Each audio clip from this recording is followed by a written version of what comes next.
पिछले भाग में आपने देखा कि मोहन को उसकी मरी हुई पत्नी दिखाई देने लगी है और उसने अपनी पत्नी को वादा किया है कि वो अमावस्या की रात उसके साथ चला जाएगा। मोहन की माँ वसुंधरा ये जानकर सदमे में आ गई।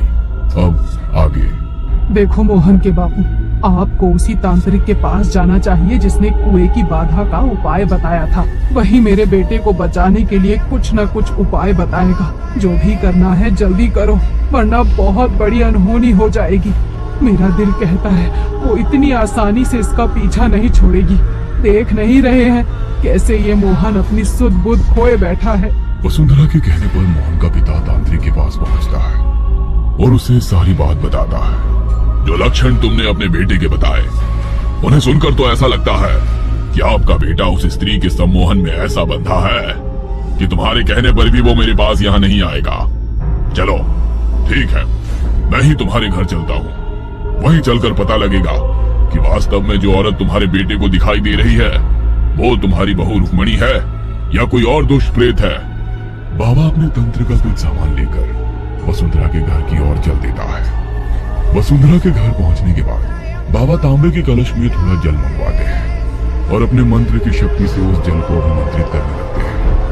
लाल रंग का धागा इस लोटे के ऊपर 7 बार लपेटने के बाद उन्होंने मंत्र पढ़ते हुए उस पानी में 7 बार फूंक मारी और फिर वो जल वसुंधरा को देते हुए कहा, ये पानी ले जाकर अपने बेटे को पिला दो। आपका बेटा उस प्रेतनी के सम्मोहन में फंसा है। इस जल को पीने से उसके ऊपर से कुछ देर के लिए ही सही उसका सम्मोहन भंग हो जाएगा और फिर उसके बाद जो हम उसे समझाएंगे शायद उसे समझ में आ जाए। इस समय तो उसे कुछ भी समझाना सिर्फ उसके ही नहीं, हमारी जान को भी खतरा पैदा करने के बराबर है, क्योंकि अगर हमने उसे ज्यादा उकसाया तो वो खुद को नुकसान भी पहुंचा सकता है। अभी आपका बेटा अपने होश में नहीं है। बाबा की बात सुनकर वसुंधरा रोने लगती है। अब रोने से कुछ नहीं होगा, आप जाइए और जाकर ये पानी अपने बेटे को पिलाइए। वसुंधरा लोटे का जल लेकर अपने बेटे के पास जाती है तो देखती है मोहन अपने कमरे में रुक्मणी की अलमारी खोले खड़ा हुआ है। कमरे में चारों ओर रुक्मणी के घाघरे और साज श्रृंगार का सामान फैला हुआ था। तभी मोहन अलमारी से एक लाल रंग की गोटे वाली चुनरी निकालता है और अजीब सी मुस्कुराहट के साथ उसे देखने लगता है। वो ओढ़नी अपने सर पर सजाकर आईने में मुस्कुराते हुए अपना चेहरा देख ही रहा था कि ये देख वसुंधरा खुद पर काबू नहीं रख पाती। मोहन बेटा, क्या है ये सब? हटाइए चुनरी अपने माथे से। वसुंधरा की बात के जवाब में मोहन गुस्से में गर्दन टेढ़ी करके उसे घूरने लगता है। अच्छा सुनना, पूरा दिन ऐसे ही बेचैन होकर कमरे में टहलता रहता है। ये ले बेटा, थोड़ा पानी पी ले। वसुंधरा जैसे ही लोटा मोहन की ओर बढ़ाती है, मोहन लाल आंखें तरीर कर अपनी माँ की ओर देखता है और उस लोटे को छीनकर दूर फेंक देता है। चली जाओ यहाँ से, और अगर अब मेरे कमरे में आई ना तो अमावस्या तक का इंतजार नहीं करूंगा। मैं चला जाऊंगा, बहुत दूर चला जाऊंगा। जाओ यहाँ से। बेटे का ऐसा रूप देखकर वसुंधरा डर से कांपते हुए वापस बाबा के पास आ जाती है। बाबा, वो तो अपने कमरे में मुझे पाँव भी नहीं रखने दे रहा। अब आप ही बताइए मैं क्या करूं? पता नहीं वो मरकर भी मेरे बेटे का पीछा क्यों नहीं छोड़ रही है। ना जाने अब उसे मेरे बेटे से क्या चाहिए। देखो, प्रेत किसी भी इंसान पर ऐसे ही हावी नहीं होते। प्रेत वचन के पक्के होते हैं। इसलिए पहले के जमाने में बड़े बुजुर्ग कहते थे, देर रात गए अगर कोई अनजान मिल जाए तो उसकी बात का जवाब मत देना। हमारे मुंह से कहलाकर वो वचन से बंध जाते हैं। जरूर तुम्हारा बेटा भी उसे कुछ वचन दे चुका है, इसलिए वो 24 घंटे उसके सम्मोहन में घिरा हुआ है। अब जब तक वो अपना वचन पूरा नहीं कर देता, वो प्रेत उस पर ऐसे ही हावी रहेगा। हाँ बाबा, कहता है रुक्मणी को वादा किया है कि अमावस्या के दिन उसके साथ चला जाएगा। जब तक रुक्मणी जीवित थी वो मोहन की पत्नी थी, लेकिन अब वो प्रेत योनि में चली गई है। एक बात का ख्याल रखना, प्रेत किसी के सगे नहीं होते। आपका बेटा अभी उसके मोह में बंधा है। वो जिसे अपनी आंखों के सामने देखता है उसके लिए वो उसकी पत्नी है, लेकिन रुक्मणी के लिए मोहन अब बस एक शिकार है, उससे ज्यादा कुछ भी नहीं। अब आप लोग वैसा ही करो जैसा मैं कहता हूँ। आपकी बहू सुहागन थी, अंतिम संस्कार करते समय सभी रस्में निभाई थी आपने। उसका कोई ऐसा प्रिय सामान तो नहीं जो अभी भी घर में ही हो? उसे सजने संवरने का शौक था। पूरा कमरा भरा पड़ा है उसके कपड़े और जेवरों से। क्या रखे क्या फेंके, उसे तो सब प्रिय था। अभी तो कुछ भी नहीं हटाया है। ठीक है, खूब सुंदर श्रृंगार का सामान, गजरा, इत्र सब मंगवाओ और लाल जोड़ा भी। आज रात किसी तरह अपने बेटे की चारपाई घर के अंदर ही लगवाना। वो हट करेगा, लेकिन तुम्हें संभालना होगा उसे। अंधेरा होने लगे तब वो सारा सामान मोहन के हाथ कुएं की मुंडेर पर रखवा देना। कुछ पल के लिए ही सही, खुशबू से खींचकर वो मोहन को छोड़कर उस सामान के पास जरूर आएगी। बस उसी समय हमें घर को बांधना होगा ताकि फिर वो घर के अंदर ना आ पाए। अगर हम इतना करने में कामयाब हो गए तो समझो अभी के लिए तो मुसीबत को टाल दिया हमने। सबसे बड़ी बात, मोहन और इस घर पर वो अपना अधिकार समझती है। उसका जुड़ाव इन्हीं दोनों में सबसे ज्यादा है। इसलिए अगर हम उसे इस घर और मोहन से दूर कर देंगे तो हो सकता है वो वापस चली जाए।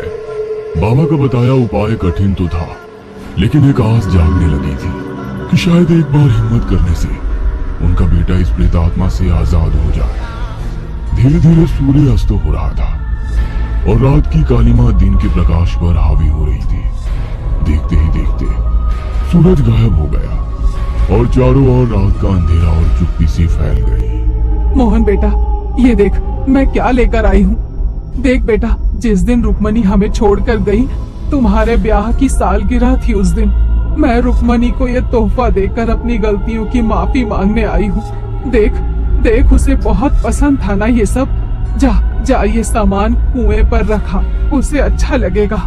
कोई माफी नहीं लेगी। रुक्मणी में खुद नहीं देती थी। तेरे दानों ने मुझसे में गिला था और एक एक करके सब अपने कर्म भोगने पड़ेंगे। किसी को माफ करेगी रुक्मणी। देख बेटा, बहू ने मुझे माफी मांगने का मौका ना दिया, लेकिन मैं बस ये आखिरी तोहफा उसके लिए लाई हूँ। तू एक बार ये सारा सामान उस कुएं पर रखा, फिर जो होगा मुझे स्वीकार है। किसी तरह मनाकर वसुंधरा अपने बेटे को बाहर कुएं पर श्रृंगार का सामान रखने के लिए भेज देती है। मैं महसूस कर सकता हूँ कि रुक्मणी अभी घर से बाहर निकल गई है। मतलब वो सुगंध से आकर्षित होकर कुएं पर गई है। तब तक तुम दीवारों पर ये लिख दो। और हाँ, अभी मोहन पर उसके सम्मोहन का असर नहीं है। इसी समय उसके हाथों की हल्दी की छाप दरवाजे के दोनों ओर दीवार पर लगवा देना। बाबा, लेकिन ये क्या, इससे वो अंदर नहीं आएगी? हाँ, पहले मोहन के गले में ये धागा बांध दो और जल्दी जाओ और जाकर दीवार पर बड़ा बड़ा लिख दो, स्त्री कल आना। ज्यादा सोचे समझे बिना वसुंधरा ने जल्दी दीवारों पर नालिबा यानी कि कल आना लिखवा दिया। उस दिन के बाद हर रात को किसी औरत के रोने और जोर जोर से दरवाजा पीटने की आवाज वसुंधरा के परिवार को सुनाई देती रही, लेकिन अब दरवाजे पर जाने का साहस कोई नहीं दिखाता था। वसुंधरा जानती थी मोहन रुक्मणी से मिलने को छटपटाएगा, इसलिए उसे उसके कमरे में बांध कर रखा हुआ था। कुछ दिनों तक ऐसे ही दरवाजा खटखटाने के बाद एकाएक रुक्मणी का आना बंद हो जाता है। मोहन और वसुंधरा को यह यकीन हो चला था कि अब रुक्मणी चली गई है और शायद कभी लौटकर नहीं आएगी, इसलिए मोहन भी अब रुक्मणी के गम को भूलने लगा था। कुछ दिनों बाद आधी रात के समय महेश के दरवाजे पर दस्तक हुई। इतनी रात गए, कौन ऐसे जोर से दरवाजा पीट रहा है? मैं देखता हूँ। ए जी, दरवाजा खोलने से पहले एक बार पूछिए ना कि कौन है, वो भी इतनी रात को। मुझे तो डर सा लग रहा है। कैसी भयानक सी आवाज है। ये किसी इंसान के रोने की आवाज तो नहीं लगती। कौन है बाहर? भैया भैया, दरवाजा खोलिए ना। अरे क्यों देर कर रहे हो, मैं पहले ही इतना घबराई हुई हूँ। अरे ये तो सुशीला की आवाज है। सुशीला, तू अचानक यहाँ? सब ठीक तो है ना? भैया, सब अंदर से ही पूछ लोगे क्या? दरवाजा खोलो ना पहले, बाहर बहुत अंधेरा है। अपनी इकलौती बहन की ऐसे घबराई सी आवाज सुनने के बाद महेश अपने आप पर काबू नहीं रख पाता और दरवाजा खोल देता है। दरवाजा खोलकर उसने देखा तो पाया कि बाहर तो कोई भी नहीं है। हैरान होकर वो दरवाजे के 4 कदम आगे तक जाकर देखता है, लेकिन बाहर उसे कोई नजर नहीं आता। तभी उसकी नजर जमीन पर लाल रंग से बने पैरों के निशान पर जाती है। कोई तो था यहाँ जिसके पाँव के निशान बने हुए हैं, लेकिन इतनी जल्दी गायब कैसे हो गया? इससे पहले कि महेश कुछ भी करे, एक चीख की आवाज सुनाई देती है, जिसे सुनकर महेश की पत्नी दौड़ते हुए घर के बाहर आती है। लेकिन ये देखकर उसके होश उड़ जाते हैं कि बाहर से महेश गायब हो चुका है। आधी रात को इस तरह दरवाजा खटखटाकर गांव के मर्द को उठा ले जाने की घटना से पूरा गांव स्तब्ध था। अरे भैया, महेश की औरत का कहना है कि कौन औरत थी जो उसकी बहन की आवाज में दरवाजा खटखटाई और जब दरवाजा खोला तो अचानक से उसको लेकर रफू चक्कर हो गई। दरवाजे पर खून के छींटे और पैरों के निशान मिले हैं। अब सोचने वाली बात यह है कि ऐसी कौन सी औरत है जो एक हट्टे कट्टे आदमी को 1 सेकंड में गायब कर दे। मानो ना मानो, हमको तो ये कुछ ऊपरी चक्कर लगता है। अरे महेश सीधा साधा आदमी था, उसकी ऐसी किसी से कौन सी दुश्मनी थी कि कोई उस पर अपनी रंजिश निकालेगा। काका की बात से गांव के सभी लोग सहमत थे। गांव के लोग महेश का पता लगाने की बहुत कोशिश करते हैं, लेकिन उसका नामो निशान तक नहीं मिलता। 3 दिन बाद गांव में ही रहने वाला केसर अपने बड़े भाई को बस में बिठाकर वापस गांव लौट रहा था। लौटते हुए उसे थोड़ी देर हो गई थी। जब से महेश के साथ वो घटना हुई थी, दिन ढलने के बाद गांव के लोग घर से बाहर नहीं निकलते थे। केसर तेज कदमों से अपने घर की ओर बढ़ रहा था कि तभी खेतों की ओर से उसे पीछे किसी के कदमों की आहट सुनाई देने लगती है। आहट सुन के डर के मारे केसर का खून जम रहा था। केसर जितना तेज चलता, उसका पीछा कर रहे कदमों की आहट और तेज होती जाती। अचानक केसर को किसी औरत के हंसने की आवाज सुनाई देती है। और कितना तेज भागोगी केसर, अरे संभाल कर, गिर पड़ोगे। केसर को यह आवाज कुछ जानी पहचानी लग रही थी, लेकिन रात के अंधेरे में सुनसान रास्ते पर चलते हुए फिलहाल उसकी सोचने समझने की शक्ति खत्म हो चुकी थी। अरे इतना क्यों घबरा रहे हो हमसे? हम तो थक गए तुम्हारे पीछे पीछे दौड़ते हुए। केसर अब रुको ना। अचानक ही केसर को एहसास हुआ, यह आवाज तो उसकी प्रेमिका रेखा की है। अरे रेखा, तू? केसर जैसे ही पीछे मुड़कर देखता है, उसे अपने पीछे लाल जोड़े में घूंघट ओढ़े एक महिला दिखाई पड़ती है। इतनी रात को यहाँ क्या कर रही हो खेतों में? और ये घूंघट क्यों डाल रखा है? जा, जल्दी से अपने घर चली जा, ठीक नहीं है ऐसे घूमना। अभी तक रेखा की आवाज में उसे पुकारने वाली वो स्त्री अब एकदम शांत खड़ी थी। कांपते हाथों से केसर उसको घूंघट उठाता है तो देखता है घूंघट के अंदर कोई था ही नहीं। केसर चीख कर भागने लगता है और अपने घर के दरवाजे पर पहुंचकर जोर जोर से दरवाजा पीटने लगता है। इससे पहले कि उसकी मां दरवाजा खोलती, एक जोरदार चीख सुनाई देती है और केसर वहां से गायब हो जाता है। अगली सुबह गांव में हाहाकार मच गया था।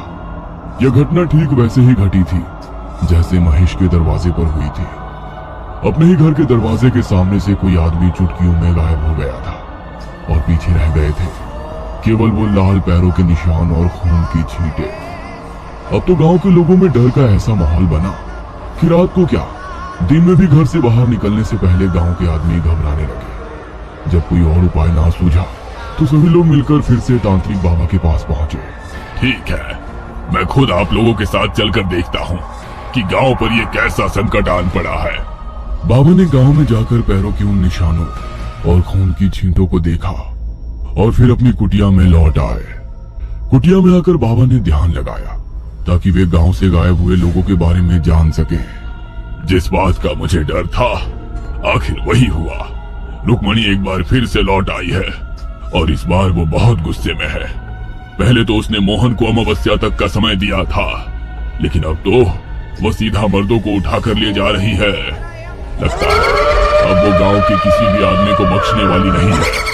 बाबा, क्या ऐसा कोई उपाय नहीं है कि वो हमारे गांव से चली जाए? वही उपाय करना होगा जो मोहन के परिवार ने किया था। गांव के सभी लोग अपने घर की दीवारों पर स्त्री तू कल आना लिखवा दो और उसके साथ ही घर में जितने भी मर्द हो सबके हाथ के हल्दी के निशान दरवाजे पर छपवा दो। जिसके भी घर में जवां मर्द है वो सब श्रृंगार का सामान उस कुएं के पास रख देना। बाबा की कहे अनुसार गांव के सभी लोगों ने अपने घर की दीवारों पर बड़े बड़े अक्षरों में कल आना लिखवा दिया। मेरे कारण ही गांव के इतने लोगों की मौत हो गई। वो उनके लिए नहीं, मेरे लिए आती है। उसी रात मोहन ने अपने गले में पहना हुआ धागा उतार दिया और जाकर कुएं के पास बैठ गया। आधी रात बीतने के बाद रुक्मणी मोहन के पास आई और उसके पास बैठ गई। कुछ देर बाद जब रुक्मणी सहज होकर मोहन से बातें करने लगी, तभी मोहन ने रुक्मणी का हाथ पकड़ा और तेज आवाज में हनुमान चालीसा का पाठ करने लगा। रुक्मणी दर्द से जोर जोर से चिल्ला रही थी और मोहन से अपना हाथ छुड़ाने के लिए छटपटा रही थी। देखते ही देखते रुक्मणी एक भयानक चुड़ैल के रूप में बदल गई और भयानक आवाज निकालकर मोहन को डराने की कोशिश करने लगी। किंतु मोहन लगातार अपना पाठ करता रहा और रुक्मणी के लाख प्रयास करने के बाद भी उसने उसका हाथ नहीं छोड़ा। मुझसे छल किया है तुमने, एक बार नहीं बार बार।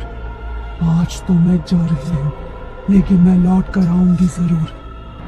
कहते हैं इस घटना के बाद बहुत दिनों तक किसी स्त्री की रात के समय चीख चीख कर रोने की आवाज सुनाई देती थी, लेकिन उसके बाद धीरे धीरे सब कुछ सामान्य हो गया।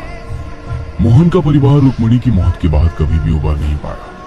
पहले उसकी माँ और फिर पिताजी की गंभीर बीमारी के कारण मौत हो गई। पत्नी की मौत का गम भुलाने को मोहन आजीवन अविवाहित रहा और अकेले में ही अपना जीवन बिताया। कहते हैं मोहन ने इस घटना के बाद घर से निकलना बिल्कुल बंद कर दिया था। उस दिन के बाद रुक्मणी गांव में लौटकर नहीं आई थी, क्योंकि मोहन के माता पिता की मौत के बाद रुक्मणी हमेशा के लिए उसके साथ ही रहने लगी थी। ये कहानी आपको अच्छी लगी हो तो हमें सब्सक्राइब करें। हमारा इंस्टाग्राम और फेसबुक पेज